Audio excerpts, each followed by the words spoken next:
আমার মতো আমির হামজা, আমি হাফেজ, কোরআনের উপর আমার অনার্স মাস্টার্স করা। আমার রোকন হতে গিয়ে যিনি দায়িত্বে এসেছিলেন ঢাকা থেকে 120টা প্রশ্ন করেছি। আমার মতো মানুষ 120টা প্রশ্ন, কোরআন কেন্দ্রিক প্রায় 20টা, পরিবার নিয়ে 20টা। এতদিন পর্দার ওয়াজ করেছি, কিন্তু খাস পর্দা কি এটা আমি নিজেও ওভাবে মানতাম না।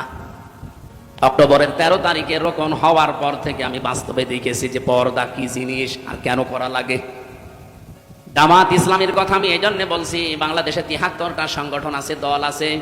কোন দলে আপনি কাজ করলে জামাত কর্মী মানে সমাজকর্মী, অন্য দলের কোন কর্মী মানে সমাজকর্মী আমি পাইনি। কিন্তু জামাত ইসলামের কর্মী হতে হলে আপনাকে আগে সমাজকর্মী হওয়া লাগবে। এটা বানিয়ে বললাম। আপনি সারা বাংলাদেশের 56,000 বর্গ মাইলে যেখানে জামাত কর্মী দেখবেন, সে শুধু কর্মী না, দেখবেন সে সমাজকর্মী।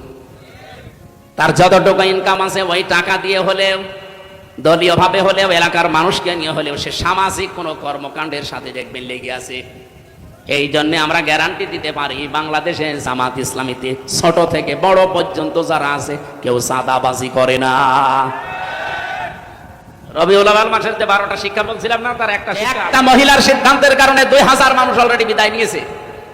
এটা সরকারি জরিপ। বেসরকারি জরিপ হচ্ছে 3432 জন। এতগুলো মানুষ যার কারণে দুনিয়া থেকে 24 সালে বিদায় নিল, আর এই 15.5 বছর তো বাদই দিলাম। এখনো পর্যন্ত প্রায় 40,000-এর উপরে মানুষ বিভিন্ন হাসপাতালের বেডে, বাড়িতে কাতরাচ্ছে। একটা মানুষের কারণে যদি এরকম ক্ষতি হয়, তো তার কিছু করা দরকার না? আমরা চাই খুনি হাসিনার দৃশ্যমান বিচার যেন এদেশে তাড়াতাড়ি করা, নয়তো আবার কেউ খুনি হাসিনা হয়ে উঠবে।